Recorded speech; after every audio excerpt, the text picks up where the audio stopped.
Fawcett, please introduce us to the Kenya Institute of Planners. Who are you and what do you do?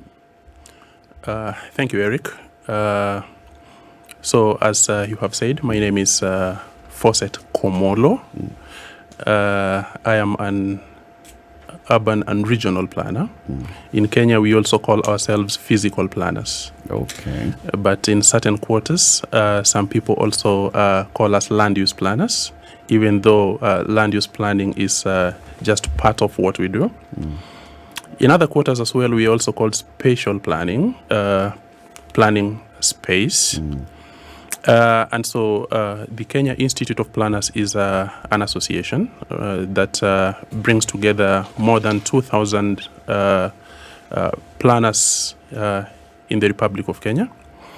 And it brings together a vast array of planning professionals from different planning categorizations. We have urban planners, we have land use planners, we have transport planners, we have infrastructure planners, we have environmental planners, we have urban designers. I do not know whether I forget any other category of planners. We have economic planners as well. And so what we do, I think, again, needs to be distinguished from what they do at the Ministry of, economic planning, where they deal with money issues. Yep. Here, on the other hand, we deal with land use issues. So we feature, we bring together all these professionals, and through the Kenya Institute of Planners, we are able to organize our membership in terms of making sure that the country appreciates what it is that planners do, that also the members of the public get to understand the work that planners do. Typically, it has been suggested before that planners only focus on the use of land, and so land use planners. But we are coming out strongly to remind them, or to remind the members of the public and also to the policy makers at large, that our concerns are beyond just land use. We plan for transport systems. And so this morning I have had read the traffic situation on our roads. Yeah. That is something that we typically try to monitor as well, so that we are able to propose interventions that would help in solving the traffic situation of our country, of our city, so to speak. Again, a challenging thing to do because transport planners in Kenya are also arguing that we have not been given that platform in which we are able to cause interventions that can create change. So as it is, we prepare different types of plans. We prepare plans at the national level. We have the Kenya National Special Plan that allocates different uses to different locations. Which counties should ideally produce what, which towns should be located in which places, what type of towns should we have. For example, you have heard of the Lapset corridor from Lamu to South Sudan and Ethiopia. As part of the planning process, it is the planners who based on their analysis, decide, or perhaps in consultation with people, because again, these days we plan with people, not for people. So it is the responsibility of planners to decide with the people where they would wish to have the resort city, and that's how we decided on Isiolo being a resort city. So that's planning at the national level. Then we step that down to planning at the county levels, and the Constitution gives the counties the mandate for planning within their areas of jurisdiction. And so we have various plans at the county level as well. The main one being the county special plan. That is the plan that shows how land uses or how space within the counties ideally ought to be used. And these are long-term plans over 10 years, which provide various descriptions, maps, plans, and various schedules on implementation of the various projects proposed in this county special plan. But below a county special plan, we have the urban plans for the towns. Again, other than the urban plans, we have lower level plans, the ward development plans. But typically, we would also need to have even lower level plans, neighborhood plans or community development plans. But of course, we also have transport plans, infrastructure plans, environmental plans, rural plans, various types of regional plans. And it's broad. It is broad, yes. It sounds like your main client, the consumer of your knowledge and expertise, is government. It would appear so. But is it? It would appear so that our main client is government, but in principle it shouldn't be so. Everybody within the country is our potential client. So if today you have your parcel of land, 10 acres of land that you would wish to bequeath to your children, and you want to subdivide this parcel of land, you will still need the services of a planner to do for you what you call a subdivision scheme. Let me ask you. Yes, please. What then does a surveyor do? Fantastic. Surveyors' work is more about measuring land and setting boundaries. That's it about the work of surveyors. So you provide a surveyor with a parcel of land, then they will come and do their measurements, and they will tell you this is 50 by 100, this is an eighth of an acre. So their work is more about mathematics, measurements, and equipment. So they're the ones who will know the boundaries for this 10-acre parcel of land that city has. Yes. Mahali beacon in our beacon. Yes. But the planner will do what? The planner will prepare the subdivision scheme.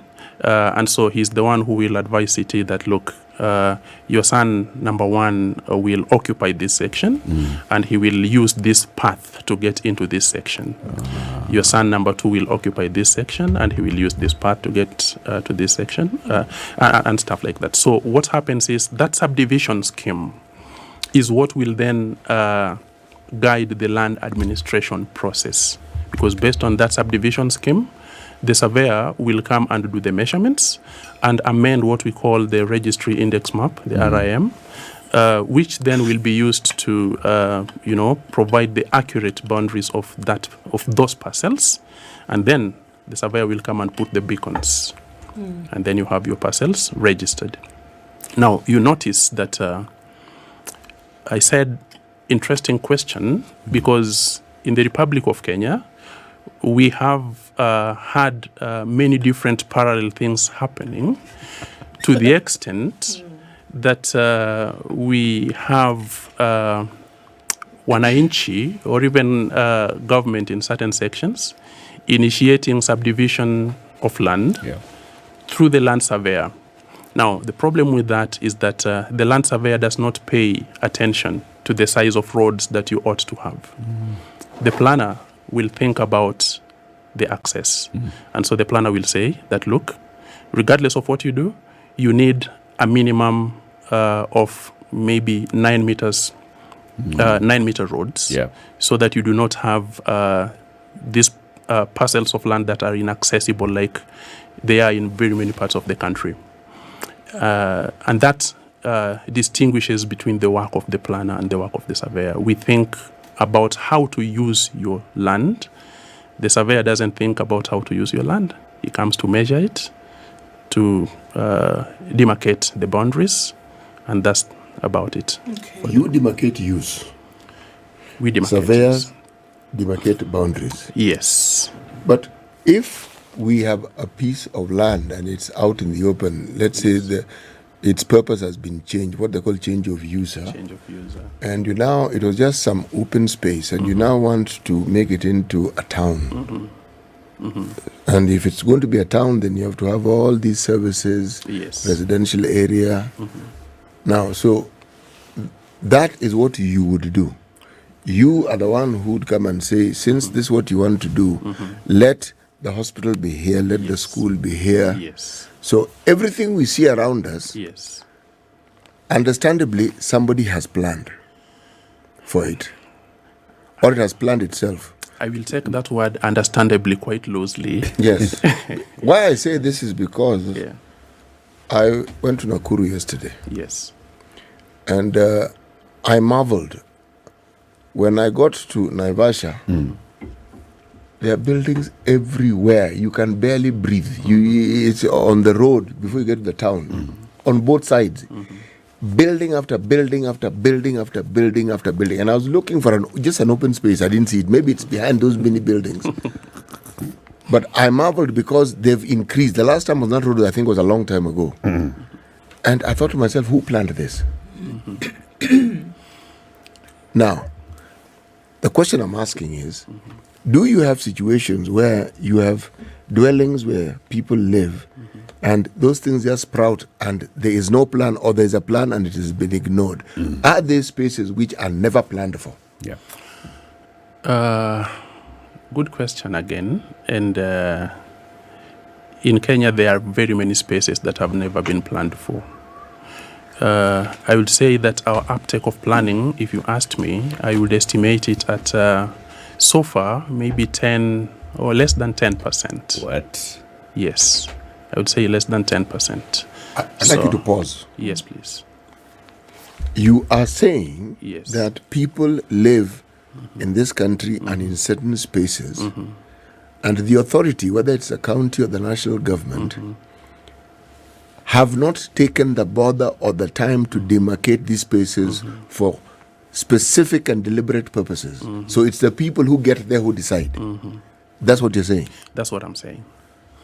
And it is a matter of concern, of grave concern, because as you say, as you drive towards Nakuru through Naivasha, it's all layer of development upon development upon development, where development in this case will simply refer to the constructions that you see, right? So a lot of those constructions that you see have not gone through the planning process.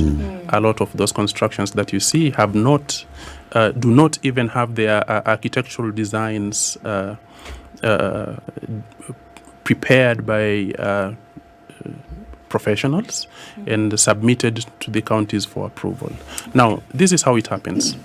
That usually Nairobi City County has been a very strict enforcer of development control. We are now talking about, we are in the realms of development control, which is also what planners do. Nairobi County is strict about development. It has been strict before about development control. How long ago is this before? We have had a number of plans in this city, all the way since the 1920s, actually, all the way since 1899. We have had plans in this city. And you will recall that I know that all of us weren't there during the colonial times. But This guy was there. Was he?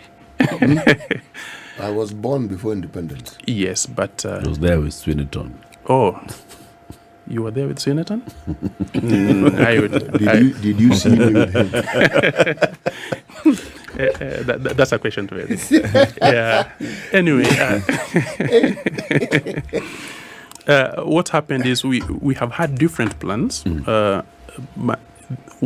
It appears that the colonial authorities were a lot more stricter in implementing the plans or the vision that they had for the city. First they planned for the railway depot, right, as the railway was coming in through Mombasa, and as they were preparing to cross the Great Rift Valley towards Uganda, right? So they planned it as an engineering transport site, right? Then later on in the 1920s, they planned it as a settler capital. By then, it wasn't the capital city of Kenya as yet, right? So the settlers will then come, meet, do their business. And so that plan at that time had certain qualities about it that sought pretty much to keep the black person, the natives, out of the city, which was again implemented with almost military precision. Then you had the 1948 plan, which was the colonial capital, right? I think later in 1950, that's when they said that Nairobi will become the capital city of Kenya, I think. So what happens then is that in 1973, we developed the metropolitan growth strategy, because then it had seemed apparent that the city of Nairobi was going to expand at a much faster pace. And so they developed what they called the metropolitan growth strategy, which sought to sort of direct the growth of the city eastwards, leaving the quote-unquote the western chambers for agriculture, and for such kind of high level, again, perhaps still using the philosophy of the colonialists, where there was class segregation, where they would have imagined that those who are going to have larger lots were going to occupy the western sides. So beyond 73, that's when the great collapse began, because in 73, after that, Kenyans had started becoming wajuaji, so they had known that some of these decisions can always be contested in courts of law. So the first thing they did was to take the Nairobi City Commission that had prepared this plan to court. And then you had the wanton subdivisions starting to take place. So where you had the city, where the city was envisioned to expand towards in a controlled fashion, you had the subdivision of the Embakasi ranches, the Kayol, the Don homes of this world started coming up without any formal structure, right? So that's why I said that's where the that's where the rain started beating us. That's yes, where the rain started beating us. So now we have actually now continued to expand without planning and without following any plans, even into the satellites, Mlolongo, into Kitengela, into the entirety of Syokimau, Angong, and the adjacent areas. And that happened, I think, as a bit of a surprise to the counties that are involved. Kitengela is Kajiado, right? Yes. So the typical Kenyan is a clever person. So they will say, yeah, okay, no problem. The typical Kenyan thinks he's a clever person. I think the typical Kenyan is a very clever person. Kenyans are absolutely a sharp lot, yes. They are given to sharp practices, doesn't make them sharp. Please go on. Well, typically they would understand where bottlenecks to their own individual growths are placed. And so typically they would also invent or innovate ways, for circumventing such bottlenecks or such hurdles. So it follows that when they noticed that Nairobi had become a bit of a hard nut for them to crack in terms of land ownership, they moved beyond the boundary, just beyond the city boundary, where the controls had not been put there. I mean, Kajiado County hadn't imagined that the Kitengelas and the Rongais and of this world. As we speak now, have they imagined it? Yeah. Were they running away from controls, or were they running towards where there was space? I mean, I think that is a big thing, and I think maybe that's a question we can ask when we come back. Sure. Because what was it the congestion issue within Nairobi, probably leading to the fact that after 73, there was very little in terms of adherence to any kinds of plans or even any kind of enforcement, right? That meant that there was a lot of space that was taken up and people were doing whatever they wanted. So folks who wanted to settle could not settle in Nairobi. And so they started to move to the closet or dormitory towns of Nairobi. But the planning did not catch up with the movement. Absolutely. So I have a question about that. Maybe we'll come Let's take a break then. 26 minutes to 8. Our guest this morning is Fawcett Komollo. Fawcett is the president of the Kenya Institute of Planners. He's here educating us about planning. And we'll also talk about now, there's a whole plan to build very many thousands of houses. That's basically creating new urban areas within urban areas. Are there plans for those things? As we start putting in money into this thing, is it being planned? Okay. We will be discussing that after we take this break. Good morning. Spice. Fawcett Komollo, he's here with us. Ndu, you had a question before we took the break. Right. So as we look at this mushrooming of dormitory towns around, Nairobi, these are individuals who are looking for settlement. We know what the ultimate dream is, to have your own little space. And so there are those who come up real estate, they're putting up estates, people are buying homes, etc. And that's happening outside of Nairobi, which was already, congested. Whether it followed the plan of 73 or not. But my question then now is, should there not be a planner, government appointed, government required, for every settlement that will come in place, and say that even if the plan from 73 and moving forward has been broken down and nobody follows it, moving forward, should it not be then a requirement that this be done? On those fancy boards that we see along construction sites, we always see that there is a planner. The question then would be, what is their job and is it actually being followed? And now we see this resort coming up in Isiolo, right? Was it just, okay, Isiolo is a place where maybe not much of attention has been given. It's the middle of Kenya. How about we put something fancy there? Is it something that sounds nice, or is it actually part of a larger plan to see that more cities or that more areas are built around Kenya? Or was it just, okay, finger in the air and say, okay, I pick Isiolo? Or was it according to some kind of plan? And then will there be others that come later and say, okay, let there be one in Kapenguria. Let there be one in Garissa. Let there be one on the eastern side of, Or is it, again, let's just put a resort because it seems like a nice government thing to do? Thank you, Ndu. I will first suggest that largely the 1973 plan was not followed. And so we had this mess coming up. And as it is, you'll remember those days, we had a lot of planning.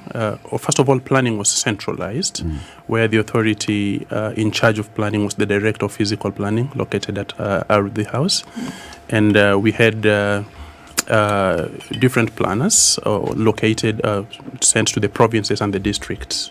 But you also had the local governments who also planned their areas of jurisdiction. And they also had a few planners. They didn't have so many planners. The previous act that we used, I think there was the 1968 plan and the 1996 Physical Planning Act, gave the Director of Physical Planning, based at the House, a lot more powers for purposes of planning. And so what happened is that when the 1973 plan was not developed, and as you know, the boundary of Nairobi has been expanding. There is the formal expansion where the state decides that we are now expanding the boundary beyond this point, and then there is the organic expansion where Mwananchi will typically move to areas where they seek to have more space, to own more land. And also, of course, perhaps to areas where the controls are fewer. You also notice that where there is good planning, the land values typically are higher. And where there is no planning, land values are low. Yeah. So this is perhaps what led to the development or the coming up of the satellite towns, the Mlolongos, Mlolongo is more within, Mlolongo, Kitengela, yes, Kitengela, Rongai. Rongai, yes. You had those ones. You have said that when you look at any construction, you will see a construction board, and then you will see the planner there. We are disturbed that you will see the architect there on that board. You will see the name approved, the contractor, the engineer, but you will not see the planner there. Why is that? Why? It is something that we have tried to follow from the body of planners to really ask and in certain situations demand that the planners' credentials also appear there, because there are certain things that happen, certain construction malpractices that happen. Of course, the planner is not involved in the construction. So the planner doesn't mix the cement and the steel and the mortar to bring up the house. But the planner typically will advise their client that you have 50 by 100, okay? This is where your building will reach what we call a building line, right? This is the farthest extent that your building gets to as you approach the street, right? The planner will also typically advise that what is allowable in this zone is maybe a two-story, 3-story. Yes. Beyond that, it is the architect and the engineer who is involved. And I think it's also a good time for me to also clarify that whenever buildings collapse in this country, the police, the authorities should not be quick to rush to, hold the planner by the collar. The planner is not involved in the construction, but the planner is involved in advising on the type of development to be constructed. So not the quality of the construction. Not the quality of the construction. Not the quality of the construction. What powers do you have as planners? This is what I'm explaining. That we design or we define the type of development to happen where we locate development in space. You define. Yes. I wanted to bring to Ndu's question on Isiolo, and then perhaps we'll come to yours. The Isiolo Resort City is along the Lapsset corridor. Right, the Lapsset corridor is a transport basically corridor where you have the railway line from Lamu Port to South Sudan and to Ethiopia. Along this corridor, you have the proposed oil pipeline. I think you have the railway, you have the road. I think the roads have largely been built all the way from the Isiolo Merile all the way to the border with Ethiopia. The railway line, the port, I think, is there's been good progress at the port, the Lamu port. So it's the railway that is yet to be constructed. And the pipeline. And the airport. And the airport, all right? And the resort city. So Isiolo wasn't arbitrarily, identified from the blues. There was analysis that was done. First, the state and planners are suggesting that the northern frontier needs to be opened up. One way of opening up the northern frontier is to have such cities that then will attract people to have an interest in the northern frontier. So for purposes of tourism, Isiolo is a rich tourist attraction zone, which then makes it quite interesting. Beyond that, business opportunities and, of course, trade with South Sudan and Ethiopia, that then will become a very nice, shall I put it, location for the resort city. So this wasn't arbitrarily, arrived at. So there's a grand plan. There is on what should be happening to this. Absolutely. I think that it segues into the question that City is asking. When planners come up with plans, are there timelines? And do you have the authority to supervise the strict adherence to the plan? do you have that authority? Let's even go into what you're saying.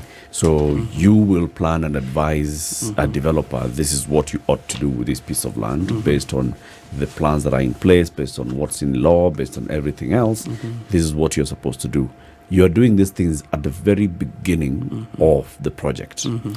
Do you have the power and authority to come in and inspect, where you say, I told you this can only be 2 floors up, I am seeing you going 3, I withdraw my advice or whatever? Unfortunately not. The planner doesn't have those kinds of powers. But going forward, planners are sort of advocating for that kind of space where planners will be part of the team that oversees the implementation of plans. So what happens in this country is that once a planner has completed the preparation of a plan, that plan is taken by the relevant authorities as some kind of advisory document, and then the implementation of that plan. Of course, there are timelines, there are schedules, there are budgets to it. Planners prepare planners up to what we call the capital investment plans, where we suggest that in this corridor, for example, we are going to have this type of development here, we are going to have that airport there, we are going to have this pipeline here.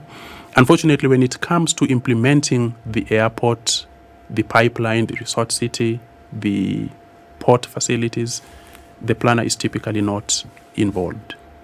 Unfortunately, this is where we lose the plot. Sorry, repeat that again. Where you're not involved again. Just repeat that. In the implementation of the plans.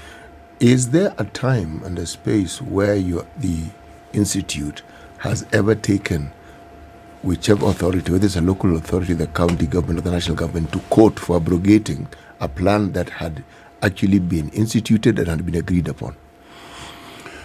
Well, we have not done that before. We have not done that Has before. there been need for that to happen?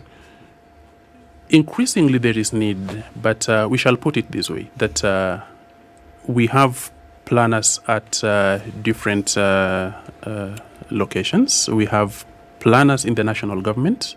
We have planners in the counties. And all these are our members at the Kenya Institute of Planners. But we also have planners in private practice.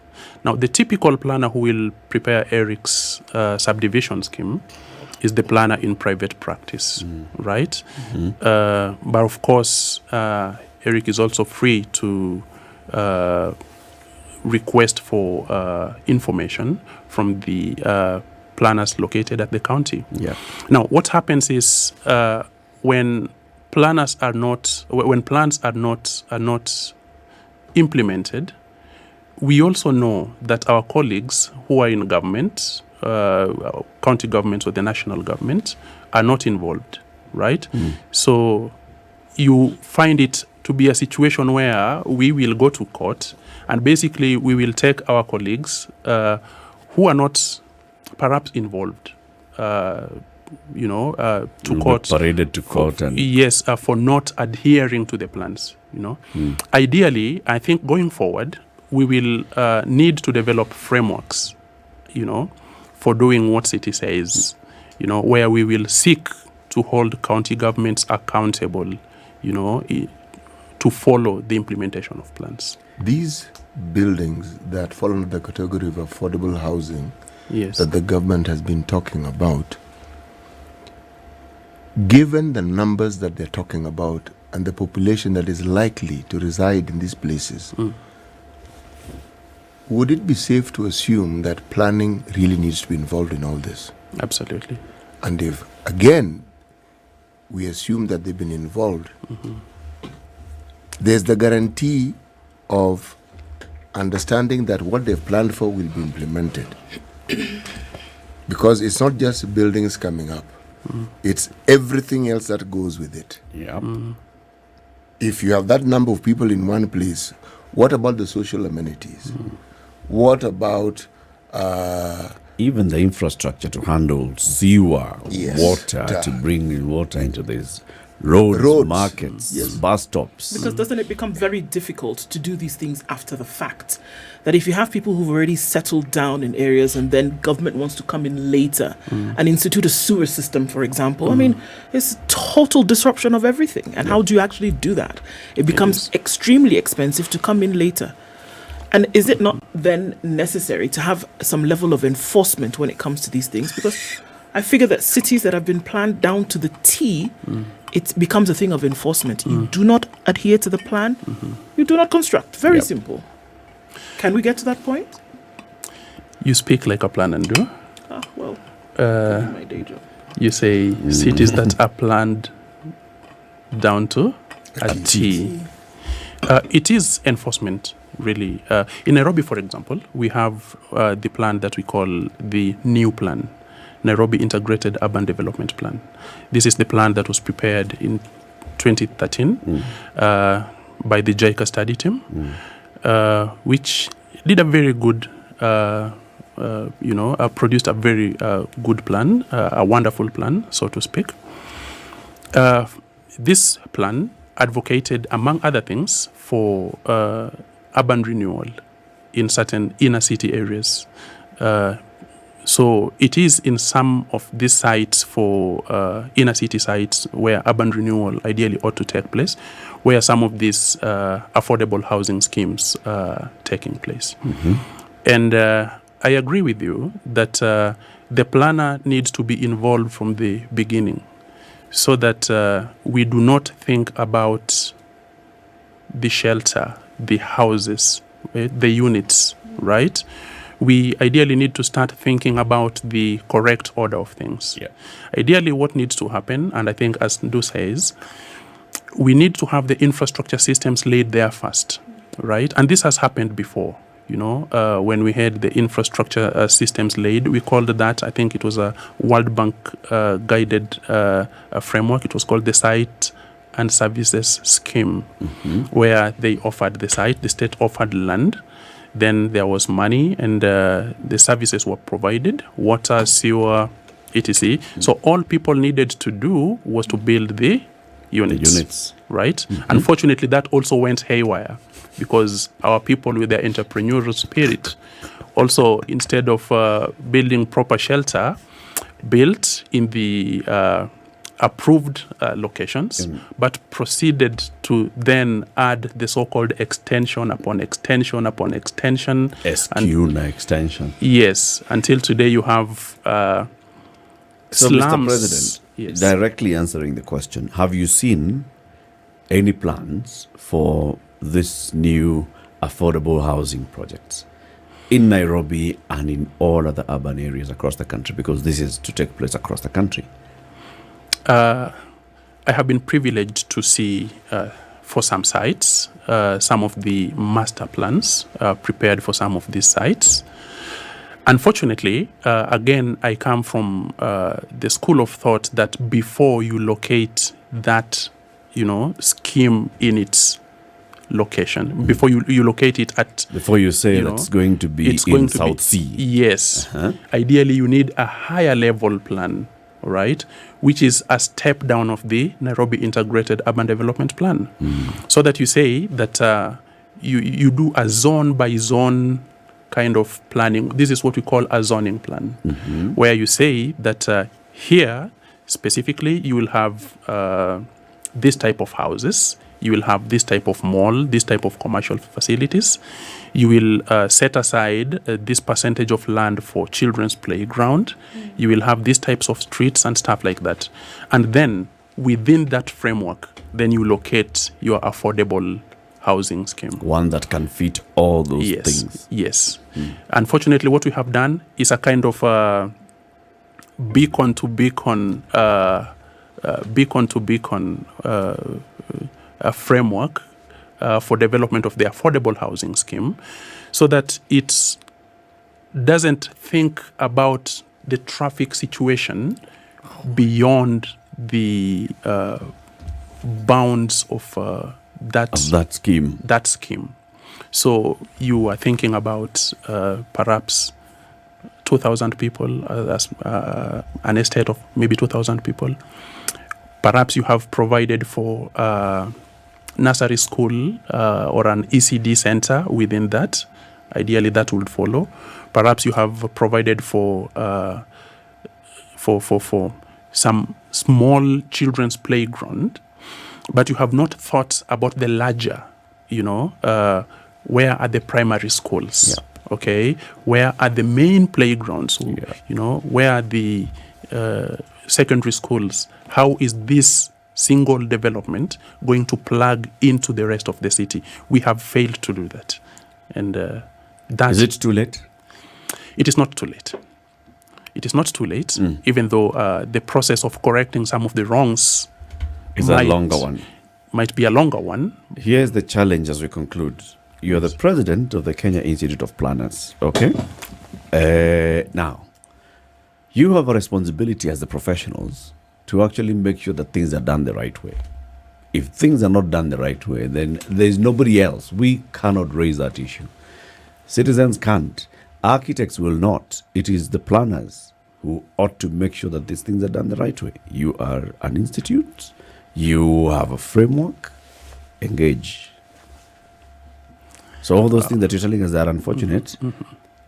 They are unfortunate because you're qualified to notice that they are unfortunate.